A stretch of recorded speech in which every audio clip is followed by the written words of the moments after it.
It is now my singular honor to request Her Excellency Sirmati Murmu to give us her statement.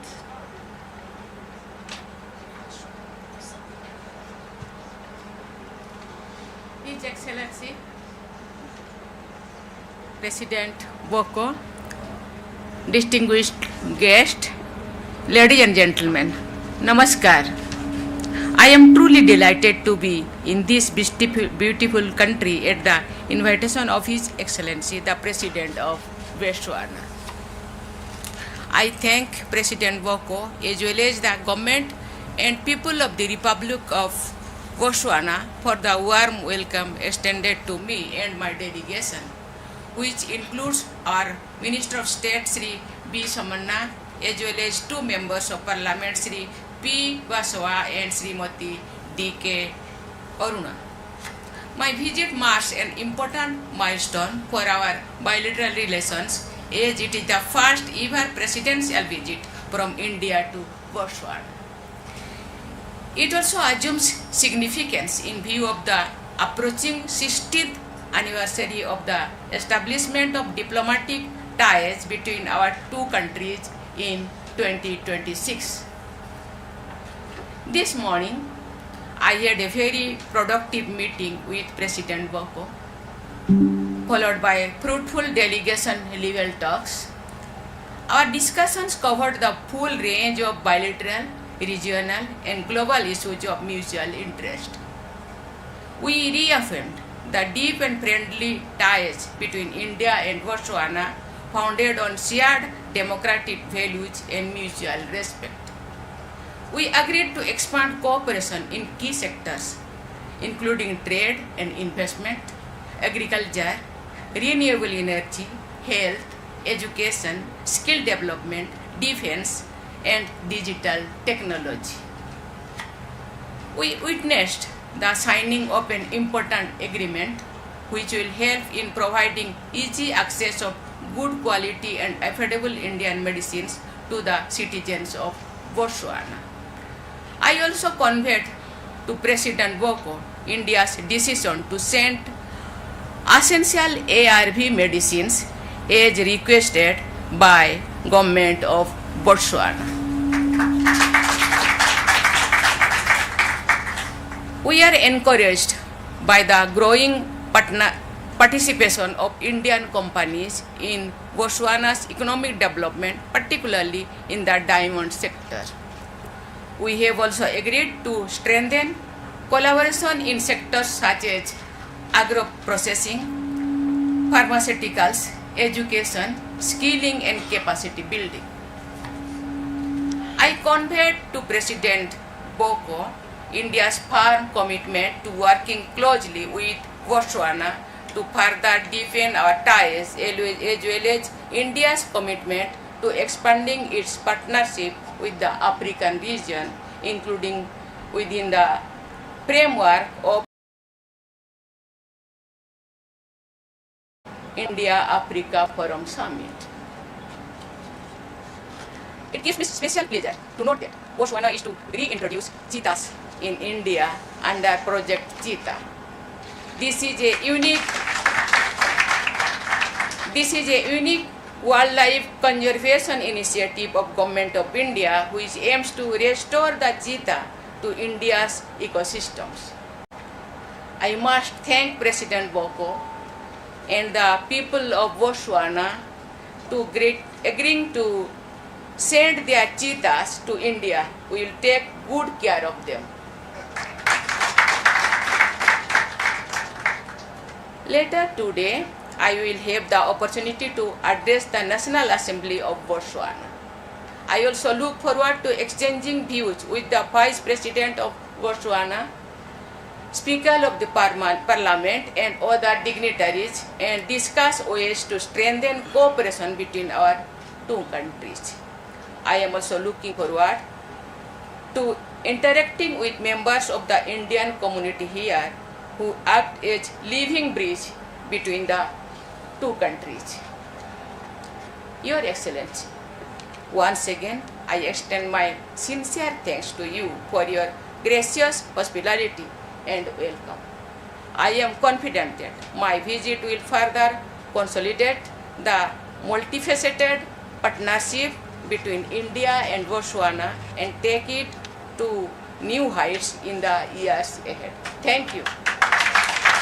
Thank you, Your Excellency, the President of the Republic of India, Srimati Drupadi Murmu, for your statement.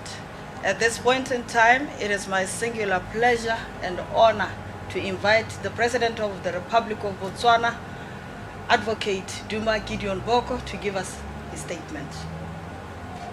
Thank you very much. Your Excellency, President Drupadi Murmu, President of the Republic of India, Vice President of the Republic of Botswana, Ndaba Nkosinati Gaulat, ministers from India and Botswana, visiting members of Parliament, senior government officials from our two countries, members of the media, ladies and gentlemen, I'd like to thank Her Excellency, the President of the Republic of India, for graciously agreeing to visit Botswana and undertake this historic visit. It is historic because it is the first time in our 60 years of friendship and partnership that Botswana is hosting a head of state from India. It is also significant because it is the first state visit to our country after the elections of 2024. We engaged this morning, the President and I, we engaged further with our two delegations in bilateral meetings. At the meeting that we held, I reminded with profound gratitude the President and her delegation that India has played a pivotal part in the development of Botswana and has influenced many epic developments in our country, no less in our jurisprudence. And I made reference in that conversation to a decision from the Indian Supreme Court that comes tumbling down the tunnels of time, a decision rendered by the then Chief Justice of the Indian Supreme Court, Y.V. Chandrachud. And he established in no uncertain terms for us, answering a profound question that arises in terms of our own constitution, and it arose under the Indian constitution as well. What does the right to life mean? Does it mean merely that a person is breathing? Or does it mean more than that? Chief Justice Chandrachud says in Olga Tellis versus the Bombay Municipal Corporation that the right to life includes a right to livelihood. That's a profound, very profound decision and observation. We've taken our cue from that decision, among others, and we've affirmed and affirmed publicly as Botswana that we are a country grounded on and animated by human rights, and there is no less an understanding, no more profound an understanding than that offered from the Indian Supreme Court. I also thanked Her Excellency for the guidance that the Indian courts have also given in the area of intellectual property and patents, and have pronounced in relation to a prevalent practice in patents called evergreening. The Indian courts have said, interpreting Indian legislation, that where the manufacturer simply changes the packaging without enhancing the efficacy of any drug or product, such a practice is not patentable. Our legislature will deal with some of these questions in due course, as manufacturing, both from India and other parts of the world, finds its way into Botswana, and we will be guided by the jurisprudence that comes from the courts of India as well. So we are most grateful. I did not tell them though, we tell them now that we've also read not just the Satyagraha, the writings of Mahatma Gandhi. We've also, some of us, been inspired in literature by Rabindranath Tagore, brilliant literati from India. You haven't read much literature if you haven't read Rabindranath Tagore, writing in his native language in the main. Very powerful voice, towering figure in literature. And so we are indebted to India for this nourishment that we've got. We also recognize the contribution that India has made to our education. We've had teachers here from India.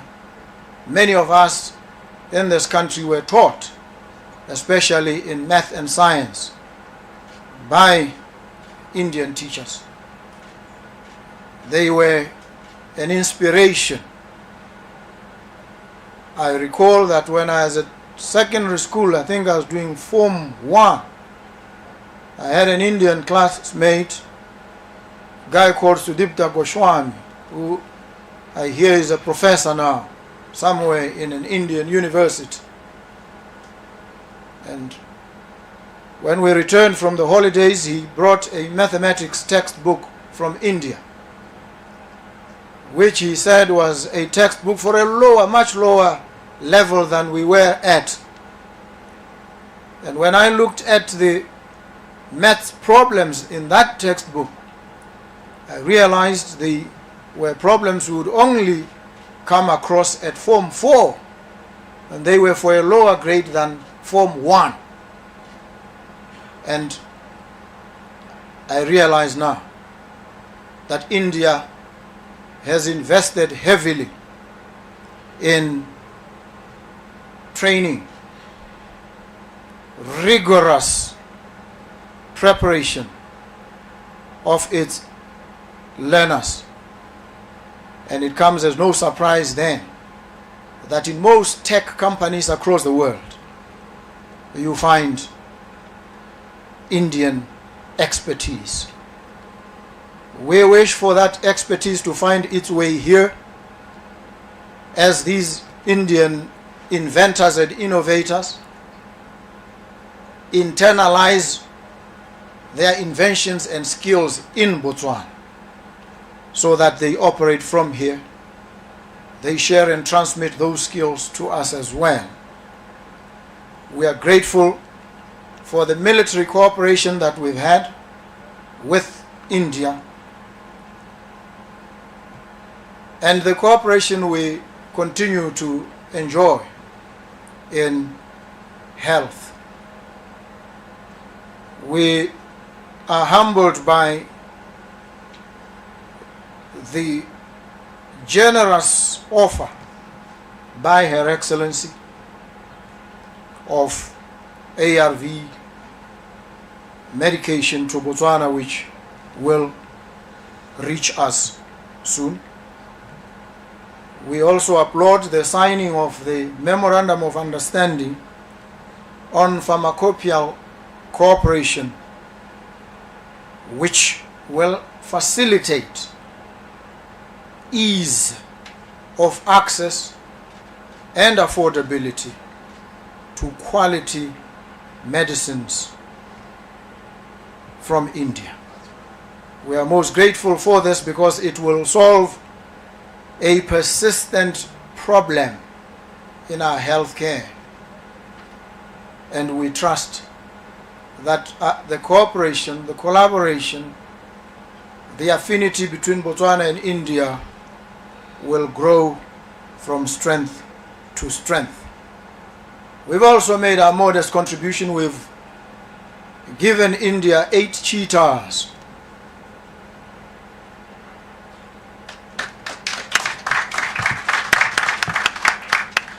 which we will hand over to Her Excellency tomorrow morning. There are 8 of them. We will be bringing the rest, because I think what they have there is about 5. For purposes of their transportation to India, they will be joined by the rest, the 3. So the transportation to India will then take place. One thing I know about cheetahs, and I don't know why this is so, they tend to be named. And the last time I went to the place where they are, there was one there named Duma. I think it is because of their dexterity, their speed and agility, and their ability to pounce when pouncing is required. That's why they are called Duma. And I am grateful that they sometimes are so aptly and formidably named. We hope that where they are named Duma, you will keep the name. Where they are not, you will name them so that they retain that tigritude, that cheetah spirit in them. And so we applaud the 5th largest economy in the world, a country of 1.4 billion people, finding time to visit and strengthen ties and collaborations with a country of 2.4 million people.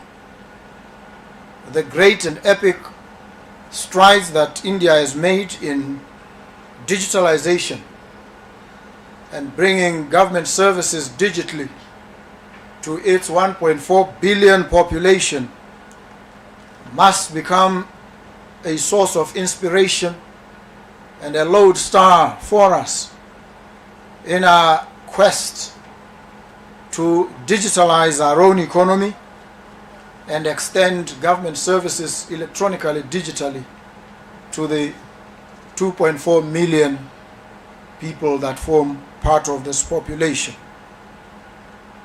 I thank you, Your Excellency, most humbly and most profoundly and profusely for the spirit of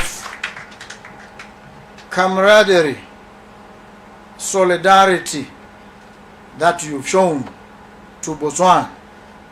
And I graciously accept also your invitation that I must visit India, undertake a state visit. It is absolutely necessary. It is imperative. And that I must visit Delhi and the other business heartbeats of India. It remains then for me to convey the thanks and gratitude of the people of this republic to you, Your Excellency, and through you to the people of India and to the Prime Minister Modi. We extend to you our best wishes. Long may you live. Long may the relationship between Botswana and India subsist. Thank you very, very much. Thank you, thank you. A round of applause for Mr. President and Her Excellency. Ladies and gentlemen, can we just give them a round of applause? At this point in time, we will ask the Excellency and the President to take their leave, to go to their next engagement. It was a press briefing, not a press conference, so we have come to the end of the program. Thank you very much.